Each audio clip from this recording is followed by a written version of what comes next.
Hello friends, तो आज हम बहुत ज़्यादा ही इंपॉर्टेंट क्वेश्चन देखने वाले मैथ्स का। देखो क्वेश्चन कह रहा है एक घन का आयतन 9 सेंटीमीटर क्यूब पर सेकंड की दर से बढ़ रहा है। यदि इसके कोर की लंबाई 10 सेंटीमीटर है तो इसके पृष्ठ का क्षेत्रफल किस दर से बढ़ रहा है। ठीक है, तो क्वेश्चन क्या कह रहा है कि घन का आयतन कितनी दर से बढ़ रहा है, 9 सेंटीमीटर क्यूब पर सेकंड की दर से बढ़ रहा है, और कोर की लंबाई हमें 10 सेंटीमीटर दी है, तो पृष्ठ का क्षेत्रफल किस दर से बढ़ रहा है ये निकालना है। ठीक है, तो क्वेश्चन बहुत ज़्यादा ही आसान है, तो चलो इस क्वेश्चन को भी सॉल्व कर लेते हैं।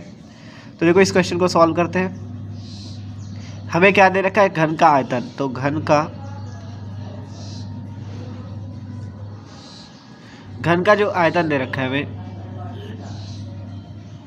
कितनी दर से बढ़ रहा है, 9 सेंटीमीटर क्यूब पर सेकेंड। 9 सेंटीमीटर क्यूब पर सेकेंड। तो देखो 9 सेंटीमीटर क्यूब पर सेकेंड मतलब आयतन दे रखा, क्यूब है ना, तो क्या लिखेंगे हम इसे, डी वी अपॉन क्या लिखेंगे, सेकेंड है बटे में, तो क्या लिखेंगे डी टी, क्योंकि बटे में सेकंड इसलिए हमने क्या लिखा डी टी। तो D we by D t हमें दिए रखा है 9 सेंटीमीटर क्यूब पर सेकेंड।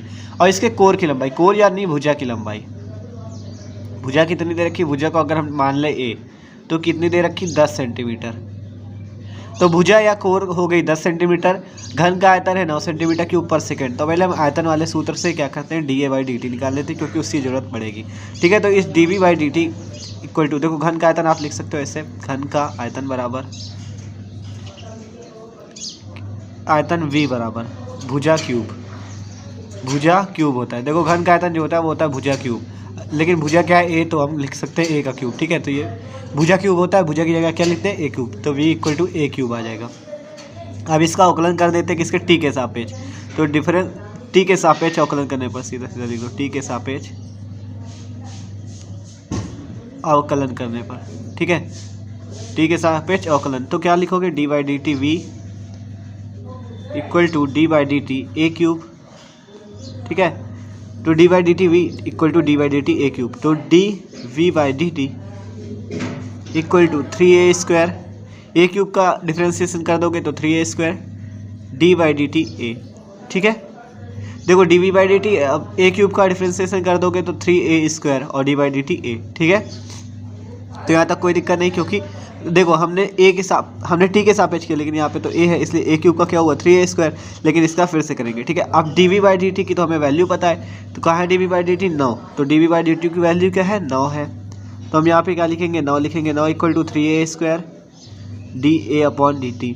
ठीक है, तो अब ये जो d A by D t है, इस 3a स्क्वायर को इधर भेज दो, तो देखो इतना है। अब क्या करते हैं, D A by D T को यहीं पर रखते हैं, D A upon D T, और इस 9 बटे 3a स्क्वायर कर देते हैं, मतलब 3a स्क्वायर को इसको बटे में लिया है। ठीक है, तो d A by D T equal to 9 बटे 3 गुणे ए स्क्वायर, ए की वैल्यू कितनी थी 10, तो 10 का स्क्वायर 100, तो 9 बटा 300। ठीक है, तो 3 से काटो 100 आया, 3 से काटो 3 आया, तो 0.03, ये आ गई D A upon D T की वैल्यू। ठीक है, तो d A by D T की वैल्यू आ गई। अब हमें क्या निकालना है, घन का पृष्ठ क्षेत्रफल, घन का पृष्ठ क्षेत्रफल, तो वो क्या हो जाएगा जाके 6 गुणे भुजा का स्क्वायर। अगर क्षेत्रफल को ए या एस से मान लो, हमने एस से मान लिया, तो 6 गुणे भुजा को किससे डिनोट किया था, ए से, तो 6 गुणे ए स्क्वायर। अब इसका आप कर दो अवकलन, टी के सापेक्ष लिख दो, टी के सापेक्ष अवकलन करने पर, तो D by D t s equal to 6 गुणे d by D T a square. ठीक है, अब इसका भी अवकलन करना है, तो कैसे करेंगे, देखो d by D t s equal to 6 गुणे ए स्क्वायर का करोगे तो 2a आएगा, लेकिन हम कर रहे हैं टी के सापेक्ष, तो एक बार फिर से D by D T A. अब हमें निकालना D S upon D t, तो ये देखो 6 दूनी क्या हो गया 12 गुणे ए का मान 10। अब D A by D T की वैल्यू कितनी है, 0.03। ठीक है, देखो 2 गुणे ए का मान कितना आ गया, ए का मान आ गया 10, देखो 6 दूनी 12 और ए का मान 10, और एक D A by D T की 0.03। अब इसका गुणा करके हल कर लो, D S by D T equal to 12 दाम कितना आ गया 120 गुणे 0.03।